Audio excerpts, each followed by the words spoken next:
paling cerewet, yang ngomongnya nggak berhenti-henti. Limbat, tepuk tangan. Maju ke depan dikit, Pak.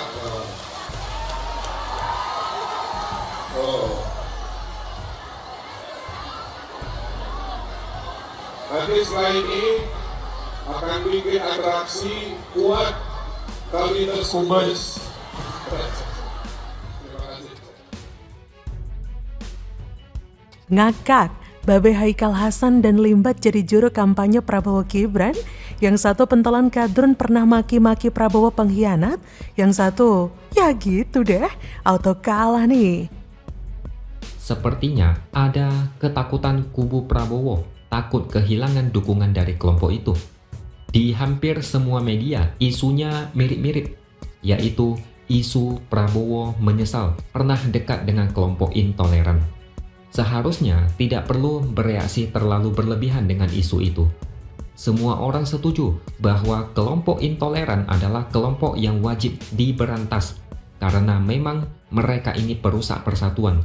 Yang selama ini beranggapan bahwa kelompok intoleran itu 212 terutama pentolan-pentolannya masih ada di kubu Anies Baswedan. Salah besar. Mereka ini nggak pernah kemana-mana. Mereka ini mendukung Anies Baswedan hanya dalam konteks Pilkada DKI 2017. Karena apa? Karena Anies pada waktu itu didukung oleh Prabowo Subianto. Halo, selamat datang di channel Redaksi Jurnal bersama JJ. Seperti dilansir dari liputan6.com, calon presiden nomor urut 2 Prabowo Subianto menghadiri konsolidasi tokoh agama masyarakat Togamas di Tasikmalaya, Jawa Barat, Sabtu 2 Desember siang. Yang menarik, ada sosok pesulap Limbat di antara rombongan tim kampanye nasional TKN Prabowo Gibran dan tim kampanye daerah Jawa Barat Prabowo Gibran. Pantauan di lapangan, kedatangan Prabowo dan rombongan bikin suasana di lapangan Prima Jasa Exhibition Center meriah. Mereka langsung naik ke atas panggung menyapa simpatisan ataupun relawan yang hadir. Terpantau di antaranya Ketua Umum Partai Demokrat Agus Harimurti Yudhoyono, Ketua TKN Prabowo Gibran Rosan Roslani, Ketua TKD Prabowo Gibran Ridwan Kamil, ada juga Herman Khairon, ada juga Taufik Hidayat, Mulan Jamila, Arif Roshid, pesulap Limbat, ada juga pendakwah kontroversial Haikal Hasan Baras atau yang akrab disapa Babe Haikal. Setelah melihat berita tersebut, pegiat media sosial Denny Siregar pun langsung mencuitkan postingan yang bikin heboh jagat X. Om Denny memposting sebuah screenshot yang menampilkan seorang sosok yang sepertinya ia kenal. Ia memberikan caption berikut ini. Siapa doi ya? Berasa kenal?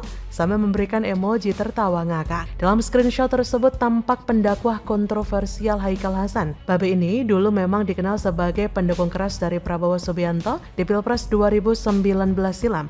Haikal Hasan pernah dilaporkan terkait aksinya yang menyebutkan Habib bukan merupakan keturunan Nabi Muhammad melalui cuitan di akun Twitternya @haikal_hasan. Ia dulu pernah mencuitkan, jadi Habib bukanlah keturunan Nabi Muhammad SAW melainkan keturunan Abi Thalib yang masih kafir ketika wafatnya. Waduh. Babe Haikal pun sempat memaki-maki Prabowo saat yang bersangkutan masuk ke dalam kabinet Jokowi. Dalam cuitannya di Twitter, Haikal menjelaskan perjuangannya untuk memberikan sanksi agar adil pada Pilpres 2019. Saat itu, ia mendukung pasangan Prabowo Sandi. Tulisnya di akun Twitter, saya keliling dalam negeri, lalu keliling Eropa, Australia. Belum cukup, jual mobil buat berikan saksi agar adil. Tapi inilah kita hidup di zaman yang didukung jadi presiden dan wakil presiden masuk istana. Dan pendukungnya masuk penjara. Ironi. Lupakan, tulis Babe. Nah, inilah curhatan orang yang sudah sakit hati dan makin sakit hati. Gimana enggak? Dukung mati-matian jualan agama biar Prabowo Sandi terpilih, berkorban begitu banyak, ternyata kalah. Sekarang malah ketahuan dukung lagi. Nggak tobat lu, Be. Dan yang paling membagongkan terlihat sosok Limbat yang mengenakan pakaian khas serba hitam. Ia berdiri di sebelah Babe Haikal. Pada sebelumnya, nama Limbat ini santer diberitakan masuk dalam jajaran TPN Ganjar Mahfud. Namun, Ketua TKD Prabowo Gibran Jabar, Ridwan Kamil, malah memperkenalkan Limbat sebagai salah satu pendukung Prabowo Subianto. Kata Ridwan Kamil, salah satu pendukung Pak Prabowo yang banyak bicara, kita beri tepuk tangan Master Limbat, kata Ridwan Kamil.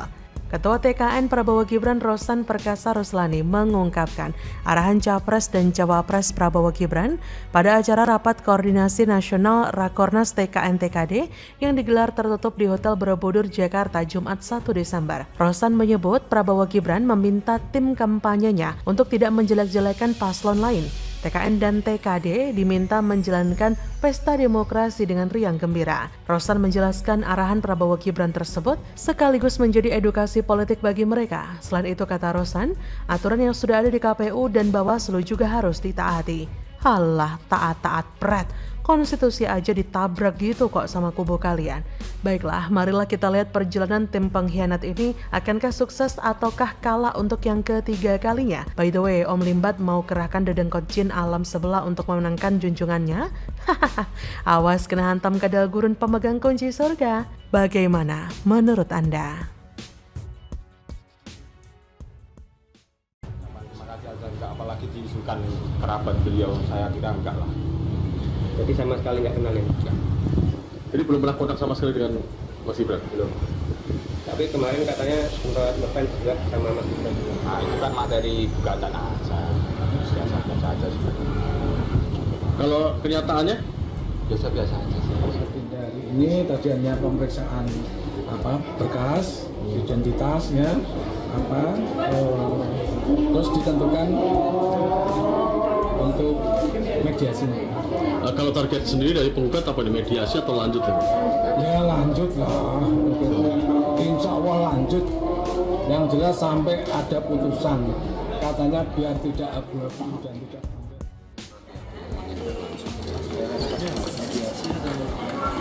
Ya kita ngikuti proses yang ada. Ada sih, lanjut lagi.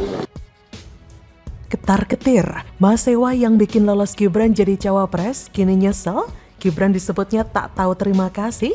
Mana kena gugat 204 triliun pula? Mau diar. Saya mencurigai Gibran ini memang menghindari kampanye-kampanye yang harus memeras otak. Maka kalau kita lihat ya, Gibran ini cuma doyan bagi-bagi, mainan sama anak-anak, ya naik kereta kelinci. Ya, atau bagi-bagi dari mulai makanan, susu, amplop. Amplop apa isinya? Pastinya isinya duit lah. Masa isinya surat? Lalu di mana gagasannya? Kampret banget. Halo, selamat datang di channel Redaksi Jurnal bersama JJ. Penggugat perkara nomor 10 garing PUU strip 21 garing 2023 Almas Saki Biru REA mengaku tidak pernah mendapatkan ucapan terima kasih dari Wali Kota Solo Gibran Rakabuming Raka. Padahal karena gugatannya lah yang bisa memuluskan langkah Gibran untuk maju sebagai cawapres di Pilpres 2024. Gugatan yang dilayangkan Almas tentang batas usia capres-cawapres tetap 40 tahun atau pernah menjabat atau sedang menjabat sebagai kepala daerah dikabulkan oleh Mahkamah Konstitusi. Putusan ini pun menjadi kontroversi yang berujung pada lengsernya Ketua MK saat itu, Anwar Usman. Pasca putusan itu, Almas justru dikait-kaitkan jika memiliki hubungan khusus dengan putra sulung Presiden Joko Widodo itu. Ia membantah keras isu tersebut. Jangankan hubungan, ucapan terima kasih saja ia tidak terima. Dalam awal pengajuan gugatan tersebut, Almas sempat mengatakan jika mendukung paslon Prabowo Subianto dengan Gibran. Namun kini hal itu diklarifikasi oleh mahasiswa hukum UNSA itu. Hal itu ia ucapkan sebagai salah satu materi dalam gugatan perkara nomor 90 itu yang ia ajukan ke MK. Ia juga tidak merasa berjasa bagi Gibran yang dengan gugatannya itu bisa maju sebagai cawapres Prabowo Subianto. Sebab gugatan itu bisa digunakan oleh orang lain juga. Waduh, masa sih Mas Wali gak mau terima kasih? Lawang sudah diberikan jalan menuju kursi cawapres dengan cara mudah kok, tanpa harus bersusah payah. Gibran malah membiarkan Almas begitu saja, bahkan sampai kena gugat 200 triliun lebih loh.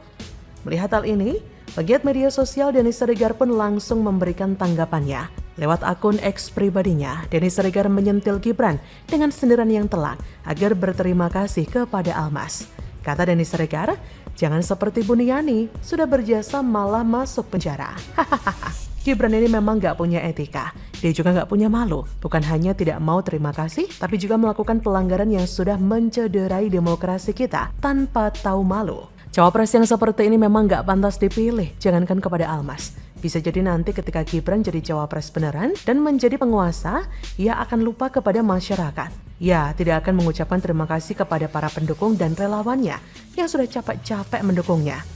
Bukan cuma itu saja, sekarang publik juga curiga kalau Hakim MK ikut main dalam drama politik 2023 dengan perannya masing-masing untuk membuka pintu istana bagi sang anak presiden. Sekarang, anak presiden itu sudah ada di depan pintu, tinggal menunggu kunci untuk masuk dan meneruskan dinasti sang ayah.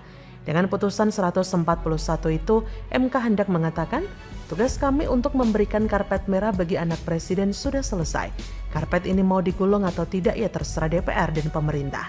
Harapan tampilnya politisi muda yang bersih sesuai keinginan kaum milenial dan Gen Z justru memberikan noda pada politisi muda Gibran Rakabuming Raka karena yang bersangkutan dimunculkan dalam prosesi politik yang dianggap penuh dengan ambisi politik sebagian pihak yang memanfaatkan lembaga hukum negara seperti MK.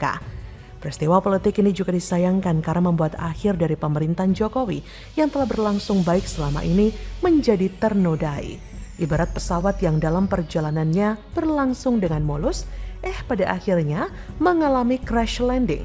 Di sini fatal sekali efeknya dari proses politik yang banyak menerabas etika politik. Indonesia menjadi korban kebiadaban hukum di tanah air. Rasa kesal, jengkel, bingung, dan pusing campur aduk.